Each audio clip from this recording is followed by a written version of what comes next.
Money can't buy happiness, but it can help you supersize and build your business faster or easier. Now, this is our idiom today. Sharon Horne-Ellstrom here.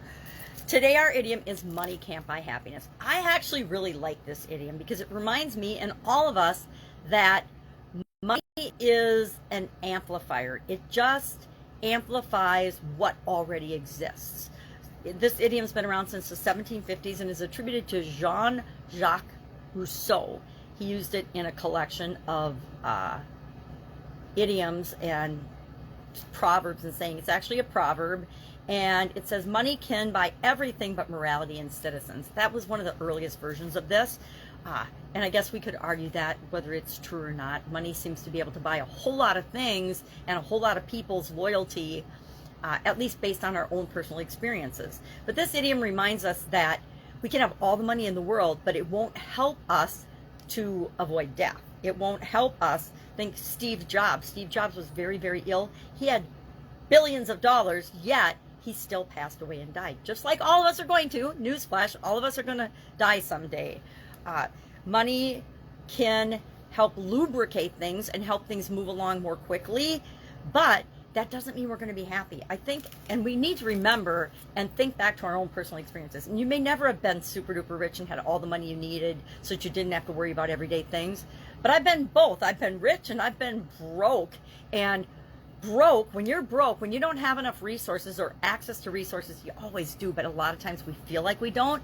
If you don't have those, then money becomes the number one thing in your life. But when you have enough money to meet your basic needs so that you don't have to worry about what you're going to eat and where you're going to sleep and what you're going to wear tomorrow, it is opening us up to explore the world and experience things without the stress of feeling like we don't have enough or we're not good enough.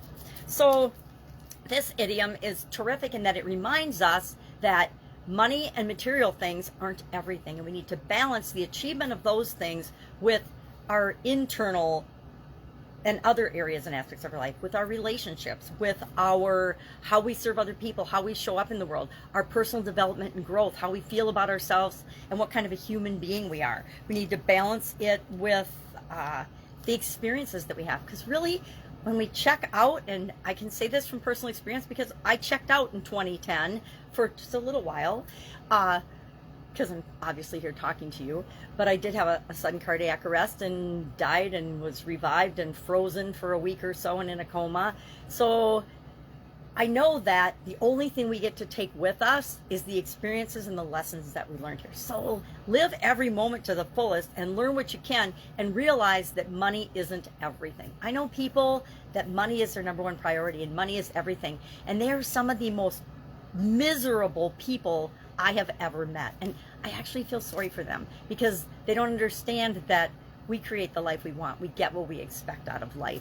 And if we live our life that way, as if it's an amazing journey and experience, building and growing and supersizing our business is just one part of who we are and what we're here to do. All right, love to know your take and thoughts about this particular idiom. Share in the comments below. Do you think money can buy happiness? You know, there's all kinds of sayings about those who don't think money can buy happiness or say money can't buy happiness don't know where to shop. Well, is that really true? Money is an external thing. Happiness is a feeling. It comes from within us. It's just like motivation. Motivation, happiness, joy, all of our emotions come from within us, and they're all created by experiences. A lot of them are just created by thoughts and beliefs about our experiences or feelings about how we think things should or could be. All right, have an awesome day. I'll, of course, be tomorrow with another interesting idiom. What does it mean? Where does it come from? And how might you use it to build and grow and supersize your business right now? Have an amazing day.